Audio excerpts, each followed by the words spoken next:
which are the triune aspects of the sun god, the sun rising, the sun at the meridian, and the sun setting. You have the pillars, you have the black and white squares, because this God is both good and evil. You can worship him in his Lucifer, in his light form, the God of good, the one who is the enemy of Adonai, which is Jesus Christ. And both of them are God. Unfortunately, so they say.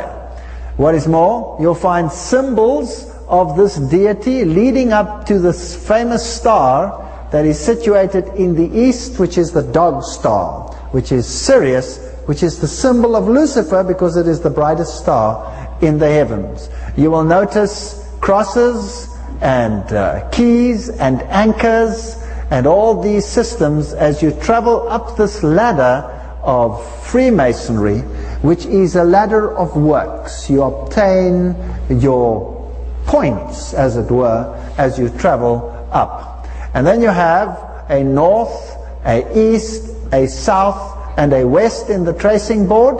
And the north is the seat of darkness. There are normally 3 lights, 3 candles in Freemasonry, the north being the place of darkness. Now if you go to the Bible, the north is the throne of God, and it represents that portion which is in darkness, where Adonai is. The light is in the east, where the dog star is, and the dog star is the one that is worshipped. And the Bible says that you should not worship towards the east, and that was a system of sun worship. So this is Osiris worship. These symbols, of course, come from Catholicism, because Catholicism teaches exactly the same thing in its secret mysteries. Here's the tracing board of the 2nd degree. That was the 1st degree. It's very similar. Again, you have the black and white squares. Then you have the 2 pillars of Yachim and Boaz. And they base it on the system of the Temple of Solomon. But Solomon is used as an acronym. They use it as an acronym. It's not really Solomon. It is Sol On. Sol is the name for the sun in the Latin, and Sol was the eastern form of the sun god, and On was the Egyptian form of the sun god. And they have secret code words, and they even chant in their secret codes, "O wonderful Lucifer." Lucifer is the god behind the scenes. All the symbols behind it, for example, the sexagesimal over here, the 6-pointed star with a G in it. The G stands for geometry. The G stands for the Grand Master. It does not stand for God. And if you go into a Freemason lodge, then you will find that the brightest seat is where the worshipful master sits. He sits in the east. And then you will have Helios, the sun god, on the south side. And on the west side, you will have Pythagoras, who was the occult god of geometry and mathematics, and a wizard in his days. So it's witchcraft. That's what it's about in its deepest sense. Now, if you go to Roman Catholicism, you will find the vision of Don Bosco, 1862, and Don Bosco declared that the papacy would succeed in landing the gospel ship between the twin pillars of the faith. So here again, as in Freemasonry, you have 2 pillars. And the one pillar has the Eucharist on it with the letters IHS, Isis, Horus, Set, and the other pillar has Mary on it, and that represents the twin pillars of the gospel. Now, in the final analysis, this first pillar, the Eucharist, is the celebration of the sacrifice of Christ. In a sense, it is the sacrifice or the celebration of the victory of Lucifer over Jesus Christ. And Jesus is kept dead by having the sacrifice repeated all around the world. So the sacrifice is a continual. Jesus is constantly nailed to the cross. So the greatest pillar represents the victory of Lucifer over Jesus Christ. And the smaller pillar represents the replacing of the tamid, the continual, the ministry of Christ with that of another, and they have the female form of the deity Lucifer, who is androgenic, both male and female. He can appear as Maitreya or he can appear as Mary. And both of these deities are interchangeable, or you can have a total mixture of them. So homosexuality, lesbianism, all these things are totally acceptable depending on whether you are on the white or the black or the merged squares. The Bible, Revelation 14:12, also talks about something to base your faith on. Here's the patience of the saints. Here are the ones who keep the commandments of God. So one pillar of faith is the commandments of God, and the other is the faith of Jesus.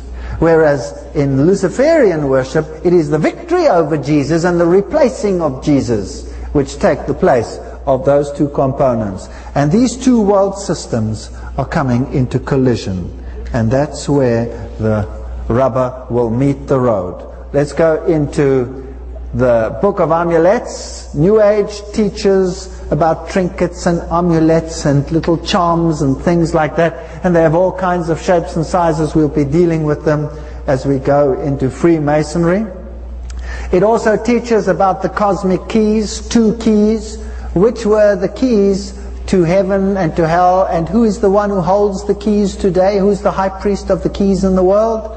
It is the Pope, who has the twin keys. So all the symbols in Freemasonry are also the symbols of Catholicism. And remember the old acronym: if it looks like a duck and it walks like a duck and it quacks like a duck, then it's a duck. The two systems are exactly the same. Then there's pyramid power. Pope Sixtus had the pyramid on his head. They use all the Egyptian monoliths in Catholicism. There are more in Rome than there are in Egypt. Pyramid power. It is interesting that the pyramid power that you have is a counterfeit. It's a counterfeit. Everything the devil does is a counterfeit of the true. So somewhere of the true there must also be some pyramid. I don't know where it is. One interesting speculation that I heard is that the new city, the New Jerusalem, might be shaped like that, because it is as wide as it is broad, as it is deep, as it is high. And a pyramid has, of course, exactly those dimensions. Anyway, it's also the teaching of astrology. In other words, determining the future by studying the stars. And that is something which the Bible also condemns, very strictly condemns. So astrology forms part of the New Age. Natural healing. Well, there's healing in the biblical sense, and then there is a counterfeit healing. Because truth must always be mingled with error. And you have hands of light. And the idea is that every single human being is Christ and has the capacity of Christ. We're all equal, and we can all learn to be like Christ and to perform the miracles that Christ performed by our own power. Archetypes of the Tree of Life, the Tarot, Patchwork, the Enochian Workbook. These are all New Age documents, and they tell us something about the philosophy. Now, the book of Enoch was, of course, a Gnostic book, and Gnostic writings and apocryphal writings are part of the Roman Catholic system, but they are not part of the Christian system in terms of the Bible, and we'll be dealing with that later as well. So inherent in the New Age movement you have Gnosticism, and Gnosticism is nothing other than the ancient Egyptian cult of Osiris, which has its basis in Baal worship, and it comes from Babylon. So because the sun god has both black and white properties, good and evil incorporated in one, you can be on either side of the spectrum. So the worship of this deity can, for example, embody witchcraft, straightforward witchcraft, the complete book of witchcraft, Wicca witches, and they claim that they are good witches and that they are bad witches, and it doesn't really matter which one you are, because you're still worshipping the same deity, and by the balancing of these forces you find harmony. But God said, I don't want you to know about evil. The fact that you know about evil, does that mean that you have to be evil?